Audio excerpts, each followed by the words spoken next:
Sa kauna-unahang pagkakataon, matapos pumutok ng issue sa ghost flood control projects, isang nakaupong kongresista ang kinasuhan na ng Ombudsman sa Sandigan Bayan. Ilang araw lang yan bago ang sona ng Pangulo sa Lunes.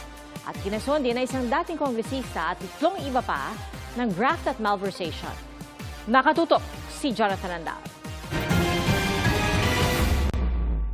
2 araw bago magsona ang Pangulo, may kongresistang kinasuhan sa Sandigan Bayan dahil sa katiwalian. Siya, si Representative James Jojo Ang Jr. ng Uswag Ilonggo Party List. Ang kauna-unahang incumbent na kongresistang kinasuhan kasunod ng pagputok ng flood control scandal. Sa isang pahayag, sabi ng Ombudsman, habang kongresista si Ang, nanatili itong may interes sa isang construction firm na nakakuha ng 214 million pesos na kontrata mula sa DPWH. 199 million pesos ang naibayad sa kumpanya. Malinaw nilang sinasabi ng saligang batas, walang mambabatas ang dapat magkaroon ng financial interest sa mga kontrata ng gobyerno habang ito ay nasa pwesto. Sabi pa ng Ombudsman, hindi kailangang mapatunayan na may irregularidad sa bidding o may naganap na suhol para masabing nagkaroon ng conflict of interest. Anila, sapat ng patunay na ang isang opisyal ng gobyerno ay kumita o maaaring kumita mula sa isang kontrata habang nakaupo sa pwesto. Sabi pa ng Ombudsman, patuloy pa rin itong nilalabag kahit ipinagbabawal naman na ng konstitusyon.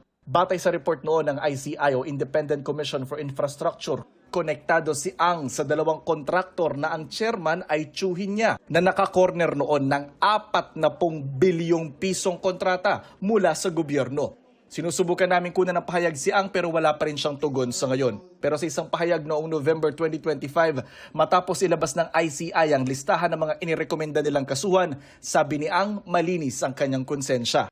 14 counts ng graft ang isinampa ng Ombudsman laban kay Ang. 90,000 pesos ang karaniwang piyansa sa bawat isang bilang ng kaso ng graft. Sabi ng source ng GMA News, kaninang hapon ay nakapagpiyansa din si Ang sa Sandigan Bayan. Bukod kay Ang, kinasuhan din ng Ombudsman ng graft at malversation si dating Sultan Kudarat 2nd District Representative Arnulfo Go at 3 ibang kapwa akusado. Sinusubukan din namin siyang kunan ng pahayag.